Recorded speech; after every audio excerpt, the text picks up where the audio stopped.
Oi gente, eu sou a Ione do blog Minha Vida Literária e no vídeo de hoje eu trago a segunda parte das minhas leituras do mês de setembro.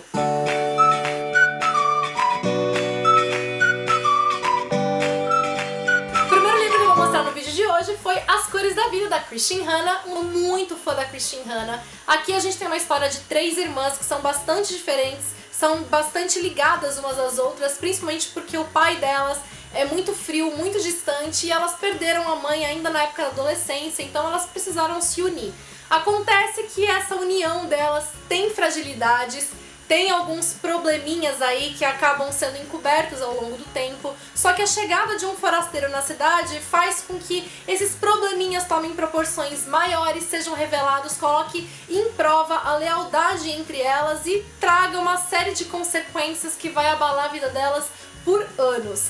Então, assim, esse é um livro bem típico da Christine Hanna, nesse sentido de questão familiar, da gente ter várias questões que são complexas e controversas, porque eles tiram a gente do nosso lugar comum, fazem a gente analisar situações por óticas diferentes e compreender as personagens mais do que julgá-las. Então a gente tem vários lados de uma mesma questão e que, como eu falei, são situações complicadas. A história, ela é bastante dramática, bastante intensa. É uma daquelas histórias também que ela se desenvolve ao longo de anos, que faz então com que a história adquira uma carga emocional ainda maior. Enfim, é uma história bem típica mesmo da Christine Hanna. Adorei a leitura, não achei que foi assim um dos melhores dela que eu já li. Achei também curioso, porque a escrita dela eu achei aqui mais condensada, então a gente não tem tantas frases super desenvolvidas, não, ela é uma coisa mais seca, mais condensada mesmo, mas ainda assim ela me envolveu muito e conseguiu passar muita emoção, mesmo com esse condensamento aqui de palavras, e enfim.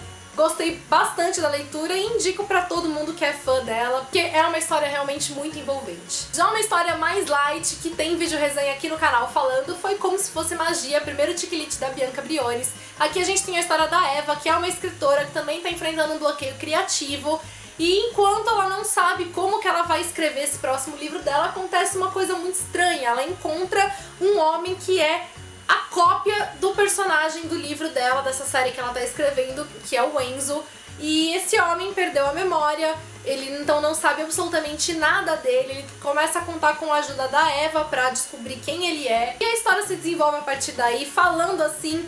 A sinopse dele é bem parecida com a sinopse de Quando o Amor Bater à Sua Porta, mas os livros eles seguem caminhos bem diferentes, abordam questões diferentes apesar dessas semelhanças. Eu achei muito legal aqui a gente ver qual é o processo de escrita da Eva, como a Eva é muito a Bianca Briones, então eu gostei de visualizar a Eva como a Bianca e entender então esse processo, esse universo dela. É um universo assim muito particular e eu gostei disso, eu gostei de como isso afeta a vida dela, de como isso trouxe obstáculos, coisas que ela precisa lidar na vida dela como um todo.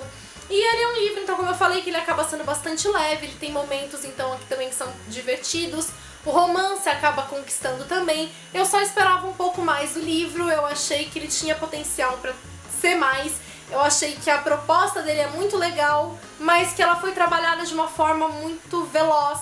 E que ao invés, então, de ter se desenvolvido com mais detalhes, com mais explicações, com mais profundidade, ter trazido realmente mais pro leitor, ficou tudo assim muito rápido e ficou num nível assim mais superficial que poderia ter sido aprofundado, que tinha potencial pra ser mais. Minha penúltima leitura do mês foi A Sombra de uma Mentira, que é um thriller que acabou sendo bastante diferente do que eu esperava. Aqui na história a gente tem duas protagonistas que elas se conheceram enquanto elas eram crianças, elas tinham acho que 11 anos.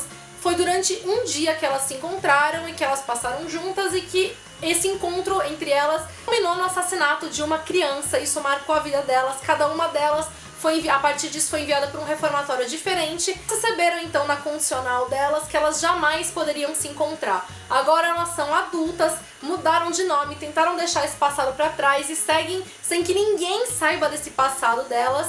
E acontece que uma delas acaba, então, no parque que ela trabalha, se deparando com um corpo, um novo assassinato, e como a outra jornalista, ela é enviada para cobrir esse novo caso e elas acabam se encontrando e ficam desesperadas porque as pessoas não podem saber do passado delas, e enfim, a história vai se desenvolvendo a partir daí. E eu esperava, assim, que o livro ele fosse ter mais suspense, mais mistério. Eu esperava mais essa linha aqui do thriller policial, né? E a investigação desses assassinatos. E, na verdade, não é bem assim que acontece. E as coisas realmente têm um foco aqui na vida dessas personagens, no impacto disso. E o que eu acho que foi mais forte no livro é que ele traz a questão da violência contra a mulher. Não simplesmente pelas mortes que acontecem, então que é misoginia pura, mas em diversos outros aspectos. Relacionamentos abusivos, questões assim de puro machismo mesmo. Então outro aspecto também é que eu acho que ele trouxe aqui uma reflexão sobre bom e mal, faz com que a gente pense o que tá por trás, né, às vezes de um assassinato, se isso é da pessoa, se isso é influência do meio ou não. Então assim, eu acho que foi um livro que ele me surpreendeu no sentido de não ser o que eu esperava e que ao invés de trazer essa questão de um thriller investigativo policial, enfim, ele trouxe muito mais questões sociais, psicológicas. E por fim, o último livro que eu li no mês, na realidade não foi assim o último, eu fui lendo esse livro enquanto eu lia os outros.